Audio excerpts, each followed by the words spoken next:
কাছে বললেন, ও গোলাম, অহংকার করা যাবে না। কিন্তু আমাদের সমাজের মধ্যে দেখবেন তিন ধরনের অহংকারী ব্যক্তি পাওয়া যায়। এক নাম্বার হলো সম্পদের অহংকার।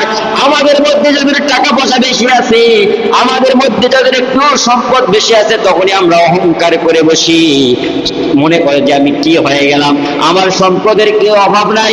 কিন্তু রব্বুল আলামিন বলছে, গোলাম, তোর অহংকার করার কিছু নাই, আমি রব্বুল আলামিন সব সম্পত্তি তোকে দিয়েছি। সকালবেলার ধনীকে আমি আল্লাহ চাইলে সন্ধ্যাবেলায় ফকির বানায় দিতে পারি, আবার সন্ধ্যাবেলার ফকিরকে সকালবেলায় যিনি ধনী বানায় দিতে পারেন, সকলেই বলেন তো তিনি কে? এই জন্য আপনি অহংকার করবেন না। অহংকার করা আপনার কিছুই নাই। কত টাকার মালিক আপনি হয়েছেন, কত সম্পদের মালিক আপনি হয়েছেন, এক আল্লাহ চাইলে কিন্তু একটা সময় আপনার সম্পত্তি চলে যাবে। এক নাম্বার অহংকার আমরা করি, সম্পদের অহংকার। দুই নাম্বার হলো ক্ষমতার অহংকার। আমাদের মধ্যে যাদের একটু ক্ষমতা আছে তারা একটু অহংকার করি। যখন আমরা কোনো চেয়ারে বসি তখন আমরা গিয়ারে উঠে যাই, আমাদের লেভেলটা ঠিক থাকে না। আমরা মনে করি আমরা তো চেয়ারে উঠে গেছি, আমার পাওয়ার দেখে কি আমি চাইলে একটা চুটকি মেরে মানুষকে তার স্থান থেকে নামিয়ে দিতে পারি। এটা আমাদের অনেকের পরিকল্পনা। কিন্তু আমি বলবো, ক্ষমতার অহংকার একমাত্র আল্লাহ। আল্লাহ তারা যাকে চাই তাকে ক্ষমতা দেয়, আর যাকে চাই তাকে বেয়াজ্জতি করে জমিনের মধ্যে লাঞ্ছনা করে দেয়। ঠিক কিনা বলেন? আপনি ক্ষমতার অহংকার করবেন না।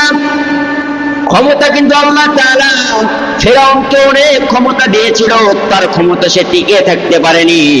আল্লাহ চাইলে এই দিতে পারে, আবার আল্লাহ যদি চায় নমরুদের মতো ক্ষমতাধর মানুষকে ল্যাংড়া মশা দ্বারা জুতার বাড়ি খাওয়া জমিনে দাবায় দিতে পারে। ঠিক কিনা? এই জন্য ক্ষমতার অহংকার আপনার সাজবে না।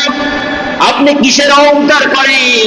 কয়টা টাকা আপনি মালিক হয়েছেন, কয়টা ক্ষমতার মালিক হয়েছেন? ক্ষমতার মালিক একমাত্র আল্লাহ। আল্লাহ তাআলা সেই কথাই পবিত্র কোরআনে সুন্দর করে বলেন, কুলিল্লাহুম্মা মালিকাল মুলকি তুতিল মুলকা মান তাশা ওয়া তুইজ্জু মান তাশা ওয়া তুযিল্লু মান তাশা বিয়াদিকাল খায়র।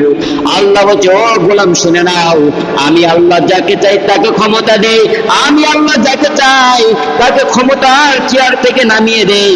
এই জন্য সব কিছুর মালিক যিনি, গলার আওয়াজটা বড় করে বলেন তো তিনি কে? আল্লাহ হলো ক্ষমতার মালিক। এই জন্য আল্লাহ তাআলা আপনাকে সম্পদ দিয়েছে, আপনি অহংকারী হবেন না। আপনাকে আল্লাহ ক্ষমতা দিয়েছে, আপনি অহংকারী হবেন না। আর এক ধরনের অহংকারী আমাদের সমাজের মধ্যে পাওয়া যায়, সেই ব্যক্তি হলো ইলমের অহংকারী। বলেন তো কিসের অহংকারী? ইলমের অহংকারী। আমাদের মধ্যে যাদের একটু জ্ঞান আছে আমরা অহংকার করি, আমার চাইতে বেশি শিক্ষিত আর কে আছে, আমি সবচাইতে বড় শিক্ষিত। কিন্তু না, একজন জ্ঞানীর কাজ হবে, যে ব্যক্তিরা যত বেশি শিক্ষিত তার উচিত হলো সে বেশি তত নম্র হবে, তত ভদ্র হবে, তত বিনয়ী হবে। ঠিক কিনা বলেন? এলেম মানুষকে নম্র বানাতে শেখায়, এলেম মানুষকে ভদ্র বানাতে শেখায়। এই জন্য এলেম পেয়েছেন আপনি অহংকারী হয়ে উঠবেন না, বরং আল্লাহর কাছে দোয়া করবেন, আল্লাহুম্মা ইন্নী আসআলুকা ইলমান নাফিআ। রব্বুল আলামিন, আমাকে মেহেরবানি করে উপকারী এলেম আপনি দান করে দেন। আপনি দোয়া করবেন। এই জন্য এলেম দিয়েছেন যিনি, চাইলে এক নিমিষে আপনাকে এলেম দেওয়ার পর পাগল বানিয়ে দিতে পারেন। তিনি পারেন কি পারেন না? অবশ্যই পারেন। এই জন্য এলেম পেয়েছেন, শুকরিয়া আদায় করবেন, রবের দরবারে শুকরিয়া করবেন, আল্লাহ হাজারো মানুষ থেকে বাছাই করে তুমি আমাকে তোমার এলেম দিয়েছ, এই জন্য তোমার দরবারে লাখো কোটি শুকর এবং সুজুদ, যেন তোমার এলেম পেয়ে আমি অহংকারী না হয়ে উঠি, তোমার এলেম পেয়ে যেন আমি বিনয়ী হই, আমি যেন নত হই, আমি যেন নম্র হই। একজন